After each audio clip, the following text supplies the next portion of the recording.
like and subscribe to my channel. আমরা কিছু সময় ভগবান শ্রীকৃষ্ণের কথা শ্রবণ করব।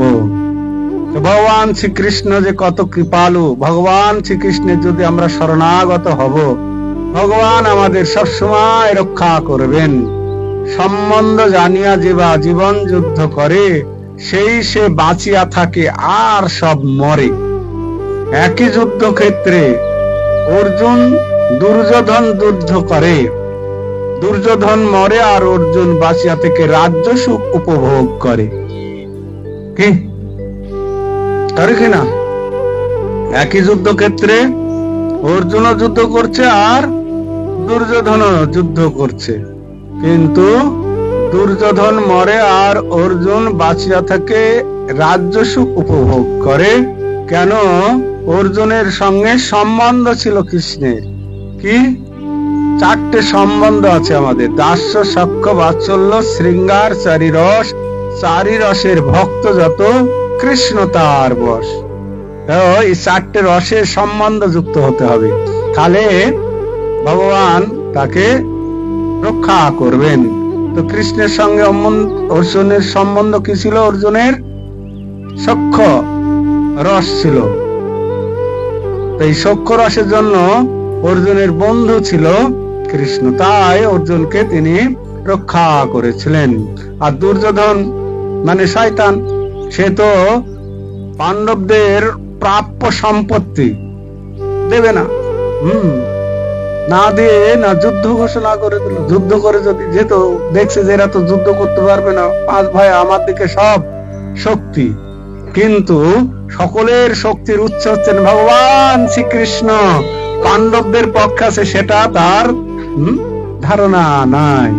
তো তাই না, ভগবান শ্রীকৃষ্ণ যেহেতু তাদের পক্ষে আছে, যুদ্ধ নিশ্চিত রূপে হবেই হবে। এইরকম যুদ্ধ ছাড়া তাদের সম্পত্তি দেবে না। যুদ্ধ অনিবার্য হয়ে গেল। ভগবান শ্রীকৃষ্ণ ব্যাসদেব বোঝালেন, ভীষ্মদেব বোঝালেন, গুরু বোঝালেন, কিন্তু ব্যাসদেব পর্যন্ত বোঝালেন। শেষে ভগবান শ্রীকৃষ্ণ শান্তি দূত হয়ে আসলো, যে যুদ্ধ করো না, এই যুদ্ধে তোমাদের বংশ বিনাশ হবে। এই যুদ্ধ কে করে? তো দুর্যোধন আরো এই গলার বেটা আমাদের এসে জ্ঞান দিতে বেঁধে রাখতে হবে, সবাই বেঁধে রাখো। তখন ভগবান শ্রীকৃষ্ণ ঐশ্বর্য প্রকাশ করলেন, আর ধারে কাছে কেউ আসলো না। তখন না, তোমার এখানে আমি থাকবো না, যুদ্ধই হোক, তোমাদের বংশ বিনাশ হোক। ভগবান শ্রীকৃষ্ণ তখন সঙ্গে সঙ্গে ওখান থেকে কি করলেন না, বিদুরের বাড়িতে গেলেন। আর দুর্যোধন বলছে, আমার এখানে 100 স্ত্রী আমাদের কত রাজভোগ রান্না করেছে, এখানে খেতে হবে। বিদুরের বাড়িতে গিয়ে কি খাবে? না, ভগবান এইটাই, ভক্তের দেওয়া বস্তু ভগবান লুটে পুটে খায়, অভক্তের দেওয়া বস্তু ভগবান উল্টিও না চায়, ফিরেও তাকায় না। তো তাদের বস্তু রান্না করা ফেলে রেখে কোথায়? বিদুরের বাড়িতে গেলেন। বিদুরের বাড়িতে গিয়ে তো সেই বিদুরের স্ত্রী খোসা খাওয়াচ্ছে কলা, তাতেই ভগবান খুশি হচ্ছে। প্রেমের দ্বারাই এইভাবে হয়। তো ভগবানের সঙ্গে আমাদের এরকম একটা সম্বন্ধ স্থাপন করতে হবে। এই কুরুক্ষেত্র যুদ্ধ অনিবার্য হয়ে গেল। যুদ্ধ হবে দুই পক্ষ, কুরু পক্ষ আর পাণ্ডব পক্ষ, দুই পক্ষে যুদ্ধ হবে। তো সেই যুদ্ধে হাজার হাজার সেনা, হাজার হাজার ঘোড়া, হাতি, রথ, এই সমস্ত যুদ্ধ হবে। তখন ওই কুরুক্ষেত্রের যুদ্ধের মাঠে দুটা টুনা টুনি ছিল। টুনা টুনি জানেন? ছোট ছোট পাখি, ছোট ছোট পাখি টুনটুনি বলে, টুনা টুনি। তো তারা কি না, ওই মাঠে ডিম পেড়েছিল মাটিতে, বুঝা গেল? কিছু পাখি আছে মাটিতে ডিম পাড়ে। তো ডিম পাড়লে তো তখন ওই যুদ্ধের ঘোষণা হয়ে গেছে।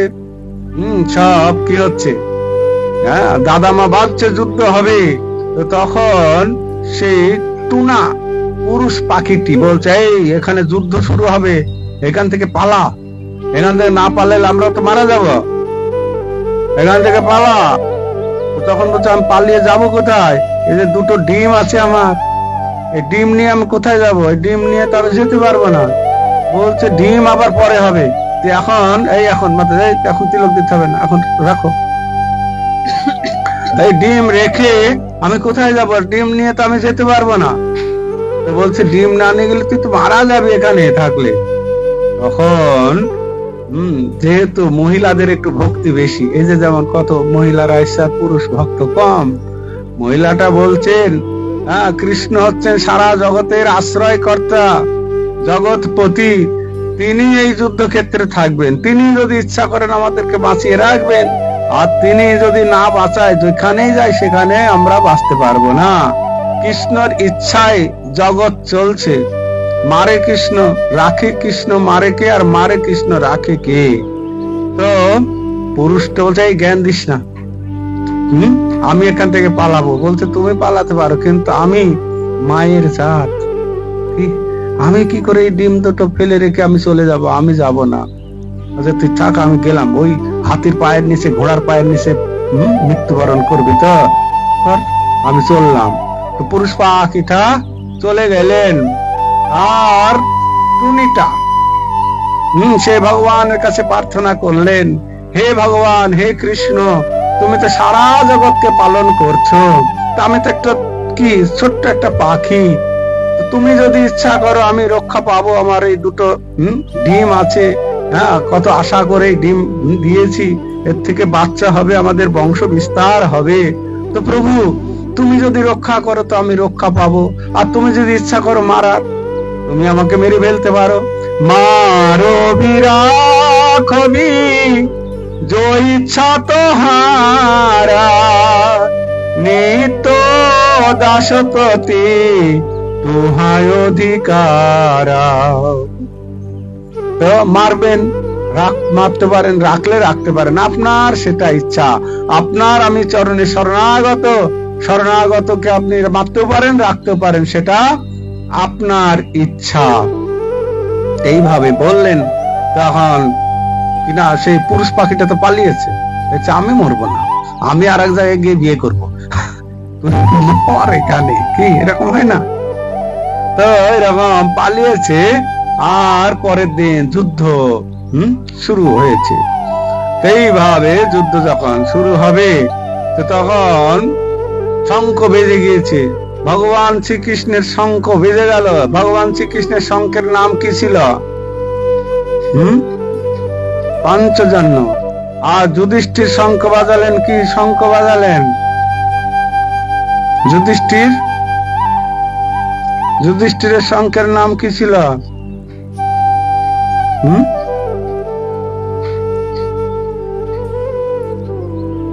কি?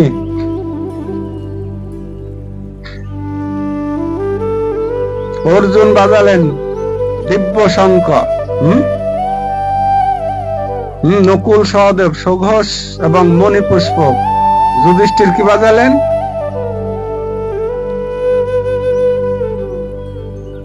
ভীম বাজালেন কি?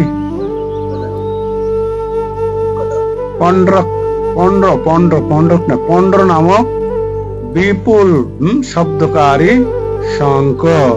এইভাবে সবাই শঙ্খ বাজালেন, একদম হাতি ঘোড়া থই থই করতে লাগলো।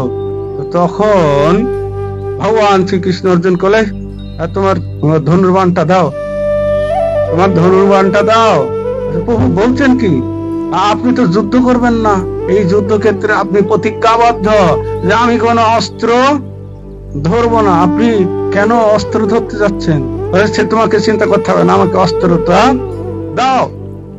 তখন অর্জুন দিতেছে, না প্রভু আপনাকে যুদ্ধ করতে হবে না, আমি তো যুদ্ধ করবো। অর্জুন মনে করছে আমি বড় বীর, ভগবানের থেকেও বড় বীর। এটা একটা অহংকার হয় কি না? তো বলছে না প্রভু, হে মাধব, তোমাকে যুদ্ধ করতে হবে, যুদ্ধ করবে না, তুমি ধনুর্বাণটা দাও। সঙ্গে সঙ্গে ধনুর্বাণটা নিলেন। নিলে কি হলো, সঙ্গে সঙ্গে একটা তীর যোজনা করে ওইখানে অশ্বত্থামা নামক এক বড় হাতি ছিল। অশ্বত্থামা, অশ্বত্থামার গলা এরকম বড় ঘন্টা বাঁধা ছিল। ঢং ঢং ঢং যুদ্ধ করবে না হাতি, ঘোড়ার যেমন ঘন্টা বাজা থাকে, আর হাতির থেকে বড় ঘন্টা। আজ থেকে 5000 বছর আগেকার মানুষ ছিল কত 7 হাত, এখন তো হয়ে গেছে 4 হাত 4.5 হাত। আর তখনকার হাতিও বড় ছিল। আর এইরকম একটা ঘন্টা কি হাতির গলায় কি বাঁধা ছিল। আর ভগবান শ্রীকৃষ্ণ ধনুর্বাণ নিয়ে সঙ্গে সঙ্গে কি করলেন না, হাতির গলায় মেরে দিলেন। মেরে দিলে সেই ঘন্টার দড়ি কেটে গেল। আর কেটে গেলে ওই ঘন্টা কি হলো, হাতি তো এইরকম ঝাঁকি মার, হাতির একটু স্পর্শ হলো না বান, তো যখন একটু ঝাঁকি মারলো আর সেই ঘন্টা গিয়ে ওই পাখিটা যেখানে ডিম পেড়ে তাওয়া দিচ্ছিল, তা দিচ্ছিল না, কি বলে তা, একদম ঘন্টাটা ওইখানে গিয়ে পড়ে গেল। পড়ে গেলে আরে অর্জুন বলছে, প্রভু এরকম আপনি আমাকে তো বলতে পারতেন, আমি এরকম করতে পারি না, তোমাকে বলে কি হবে, এইবার তুমি যুদ্ধ করো। এইবার অর্জুন ভগবান শ্রীকৃষ্ণ রথের সারথি, দেখুন ভগবান কত কৃপালু, অর্জুনের রথের সারথি হয়েছে। কৃষ্ণকে যা বলছে অর্জুন, যা বলছে কৃষ্ণকে, কৃষ্ণ তাই শুনছে। চলো ওইখানে নিয়ে চলো, এইখানে নিয়ে চলো, এখানে নিয়ে চলো, ভগবান শ্রীকৃষ্ণ তাই শুনছে। দেখেছেন কত সুন্দর। এরকম দক্ষিণ ভারতে কুরুক্ষেত্রে একজন ভক্ত ছিল। তো সেই ভক্তটা প্রতিদিন গীতা পাঠ করতেন, প্রতিদিন।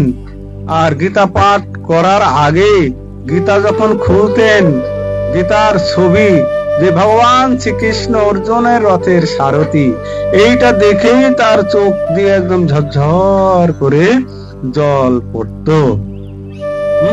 পড়াশোনা জানে না। মহাপ্রভু এক সময় দক্ষিণ ভারতে যখন ভ্রমণে গেলেন, তো ঘুরতে ঘুরতে ওই কর্মক্ষেত্রে গেলেন। কর্মক্ষেত্রে গেলে কর্ম ভগবান দর্শন করলেন।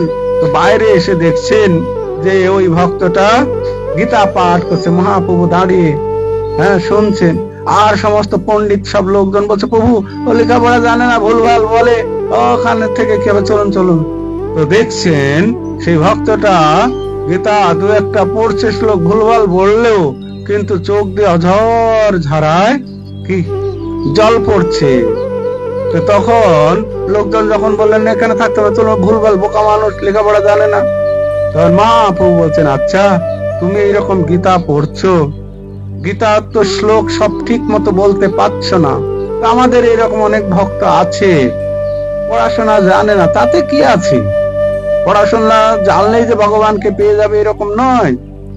ধনে মানে কুলে শিলে ভগবান নাহি পায়, কেবল ভগবান ভক্তির বশ চৈতন্য গোসায়। তো ধনে মানে কুলে শিলে এইগুলোতে ভগবানকে পাওয়া যাবে না। এরকম মহাপ্রভু জিজ্ঞাসা করছেন, আচ্ছা তুমি গীতা পড়ছো, ঠিক মতো উচ্চারণ করতে পারছো, কি বুঝছো, কি বুঝে তোমার চোখে এত জল, কি বুঝেছো তুমি? তখন সেই ভক্তটা বলছেন, দেখুন আমি লেখাপড়া জানি না, গুরুদেব আমাকে বলেছে গীতা পড়তে, গুরুদেব আমাকে বলেছে গীতা পড়তে, তাই আমি গুরুদেবের আজ্ঞা পালন করছি। আমি বুঝি না, বুঝে আমার উচ্চারণ হয় না। ভালো, তুমি গুরুদেবের আজ্ঞা পালন করছো, খুব সুন্দর, কিন্তু তুমি কি বুঝেছো যে তোমার চোখ দিয়ে অঝর ধারায় জল এসে যাচ্ছে, তুমি কি বুঝলে গীতার? তখন বলছেন, প্রভু আমি কিছু বুঝি না। যখন আমি গীতা খুলি, গীতা খুলে গীতার প্রথমেই আমি ছবিটা দেখি, কি ছবি না, ভগবান শ্রীকৃষ্ণ কি অর্জুনের রথের সারথি, অর্জুন পেছনে আছে, আর ভগবান শ্রীকৃষ্ণ রথের কি ঘোড়ার লাগাম ধরে রথ চালাচ্ছে। এই দৃশ্য আমি দেখি যে ভগবান কত কৃপালু, অর্জুনের রথের সারথি হয়েছে, বিশ্ব ব্রহ্মাণ্ডের মালিক হয়ে অর্জুন যা বলছে তাই শুনছে। ভগবান শ্রীকৃষ্ণ কত ভক্ত বৎসল, ভক্তের অধীন হয়ে তিনি রথ চালাচ্ছেন। ভগবান কত কৃপালু। এই দৃশ্য যখন আমি দেখি তখনই আমার চোখে জল ভরে যায়। তো মহাপ্রভু বললেন, গীতা পড়ার তোমারই অধিকার আছে, গীতা পড়ার তুমি বুঝেছো যে ভগবান শ্রীকৃষ্ণ ভক্তবৎসল, ভক্তের অধীন হয়ে যায় ভক্তিতে, কিন্তু আমরা অনেক পড়াশোনা জ্ঞান আদি লাভ করেও এই তত্ত্বটা উপলব্ধি করতে পারি না যে ভগবান হচ্ছেন ভক্তবৎসল। ভগবান ভক্তের অধীন হয়ে যান ভক্তিতে, এইটা আমরা বুঝতে পারি না। তখন মহাপ্রভু বললেন, আর সে ভক্ত খুব খুশি হলেন।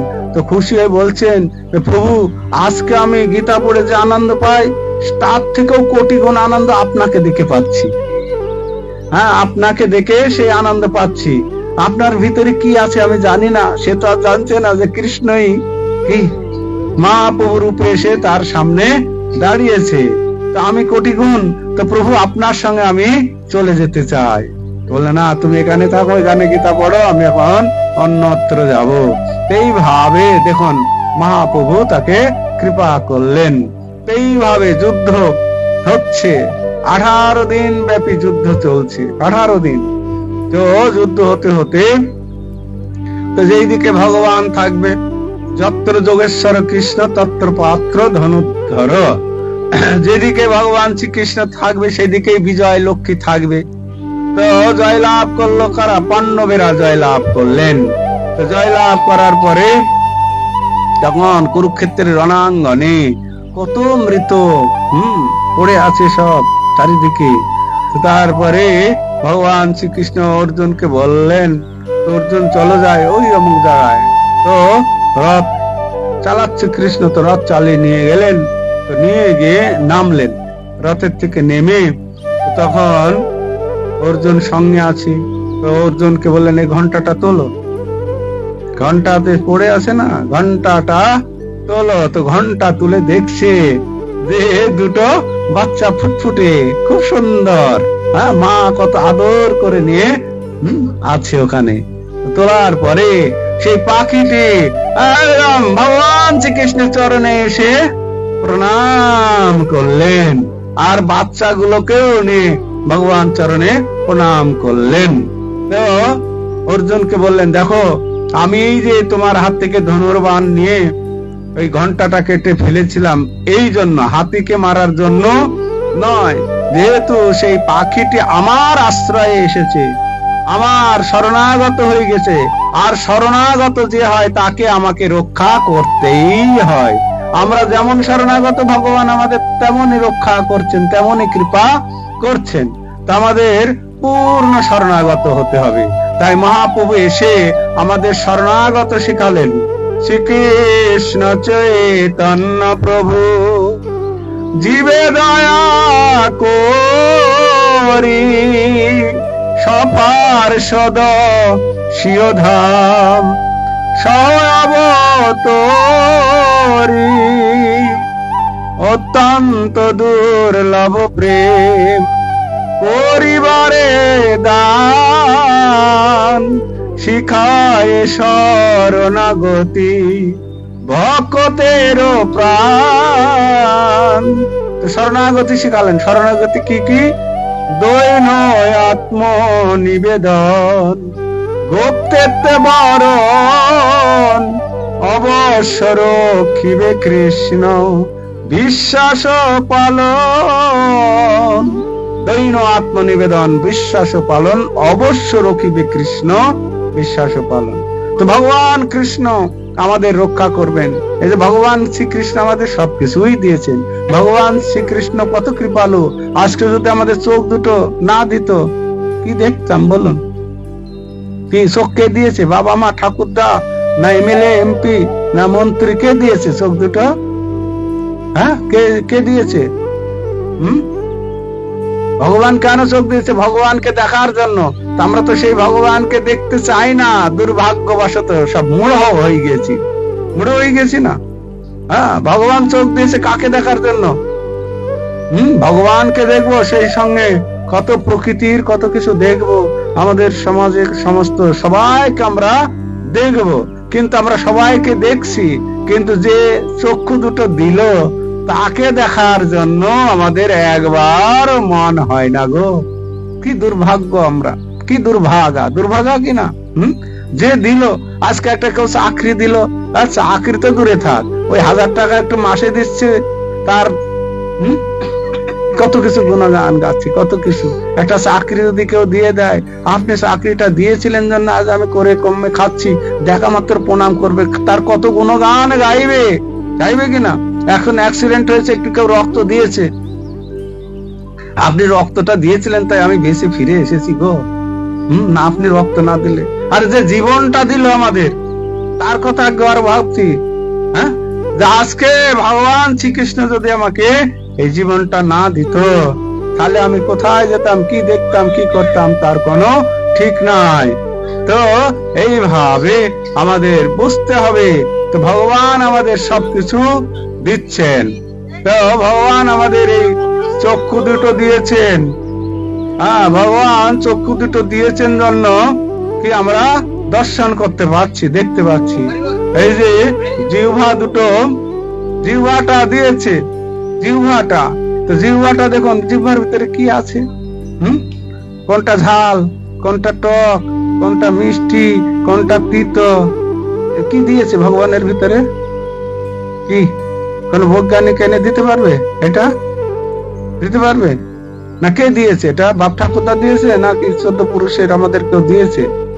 জিহ্বার ভিতরে কি আছে? এই যে এখন খেজুরের গুড় দিয়ে কি পিঠা খাবেন, এই যে খেজুরের গুড়টার যে কি টেস্ট, এটা যদি জিহ্বাটা না থাকতো তাহলে আমরা পেতাম? আমাদের ভগবান কত কৃপালু, দেখুন জিহ্বাটা দিয়েছে যাতে আমরা স্বাদ আস্বাদন করতে পারি। স্বাদ কোনটা আর কি স্বাদ, কিন্তু আমরা এত কিছু, আঙুর কেমন, আপেল কেমন, কমলা কেমন, কি আপনি চোখ বন্ধ করলেও বুঝে ফেলবেন। একটা আঙুর যদি দিতে যায়, একটা আঙুর, জিহ্বা বুঝে ফেলছে এটা তেতো।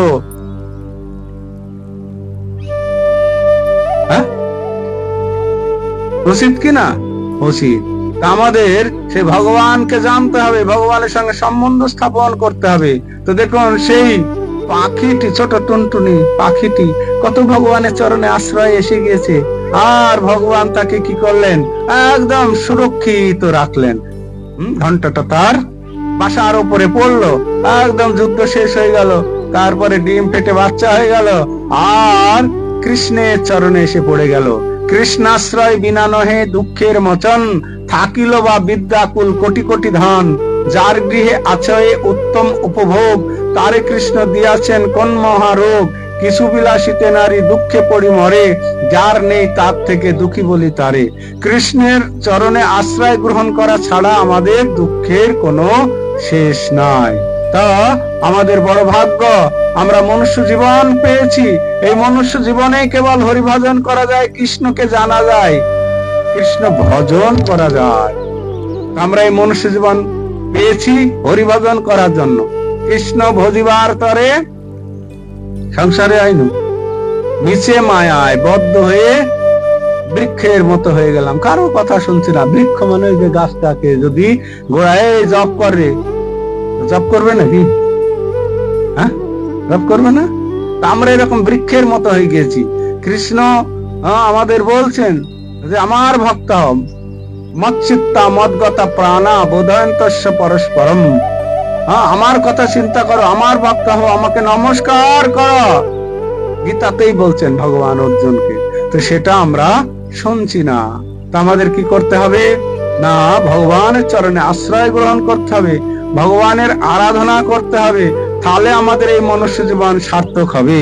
সার্থক মনুষ্য জন্ম যদি কৃষ্ণ ভজে, কৃষ্ণ না ভজিলে সে দুঃখ সাগরে মজে।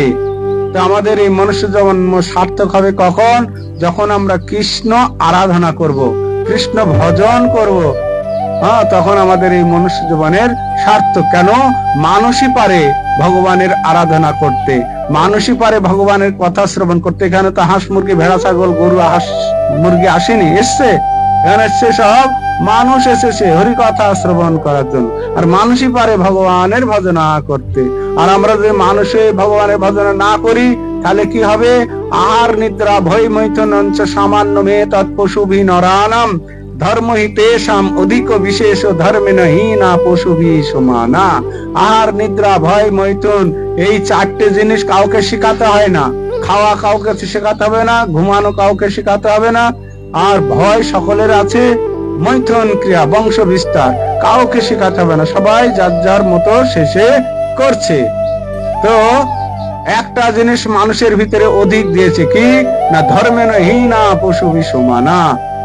ধর্ম তেষাম অধিক বিশেষ, অধিক ধর্মজ্ঞান দিয়েছে ভগবান আমাদের। আর এই ধর্মজ্ঞান যার ভিতরে নেই, ধর্মে নহীনা পশুভি সমানা।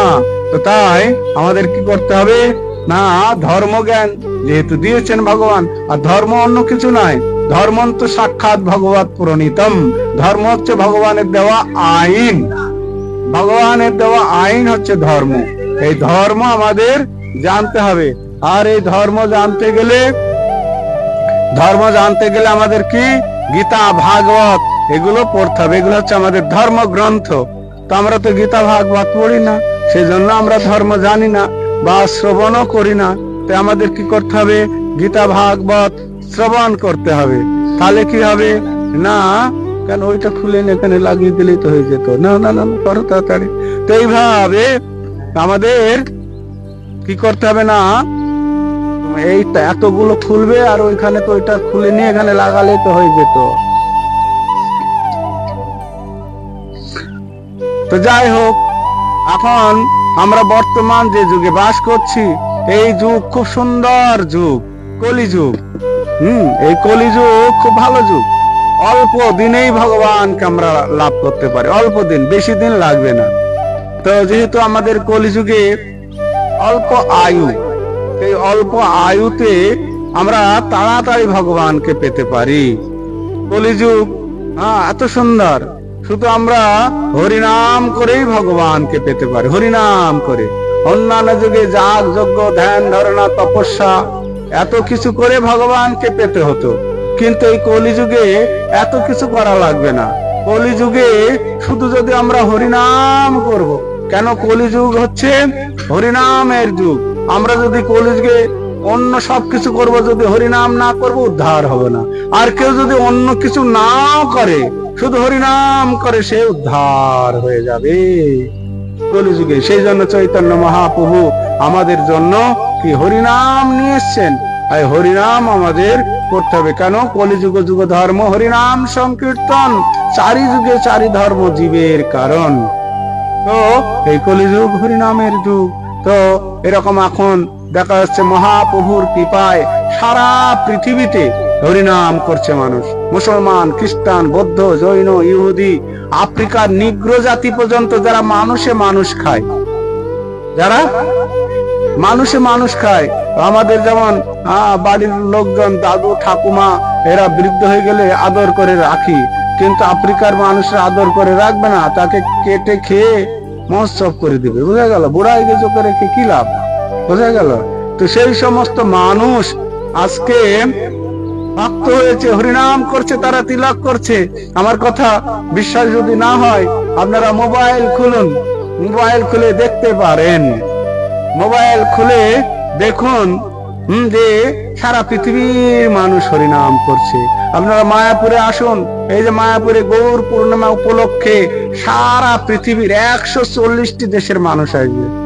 140টি দেশে, তারও বেশি মানুষ আসবে। কেন, মহাপ্রভু ভবিষ্যৎবাণী করেছিলেন, পৃথিবীতে আছে যত নগর আদি গ্রাম, সর্বত্র প্রচারিত হইবে মোর নাম। মহাপ্রভুর ভবিষ্যৎবাণী আর সার্থক হয়েছে। সারা পৃথিবীর মানুষ হরিনাম করছে। এটা যদি আমরা স্বচক্ষে না দেখলে তো বিশ্বাস করতে চাই না। যদি আপনারা দেখতে চান, শ্রীধাম মায়াপুরে আসুন, দিল্লি যান, বোম্বে যান, শ্রীধাম বৃন্দাবনে যান, সেখানে দেখবেন হাজার হাজার দেশ বিদেশের মানুষ, তারা হরিনাম করছে, তারা ভক্ত হয়েছে। তা আসুন, আমরা বড় ভাগ্যবান, আমাদের বাংলায় জন্ম হয়েছে মহাপ্রভু দেশের মানুষ। মহাপ্রভু আমাদেরকে হরিনাম দিয়েছে, এই হরিনাম আমাদের করা উচিত। এই সামনে নবদ্বীপ মন্ডল পরিক্রমা হবে, 9টা দ্বীপ, 2রা মার্চ শুরু হবে, আর 18ই ফাল্গুন, 2রা মার্চ 18ই ফাল্গুন এই নবদ্বীপ মন্ডল পরিক্রমা হবে। আপনারা এই পরিক্রমায় অংশগ্রহণ করতে পারেন। 9টা দ্বীপ, 9টা দ্বীপে রাত্রি যাপন করবেন, থাকবেন। হাজার হাজার ভক্ত সঙ্গে এই পরিক্রমা হবে, খুব আনন্দ। আপনারা এখানকার ভক্তদের সঙ্গে যোগাযোগ করুন, নবদ্বীপ মন্ডল পরিক্রমায় আসুন, আর মহাপ্রভুর কৃপা আপনারা লাভ করুন। হরে কৃষ্ণা কৃষ্ণা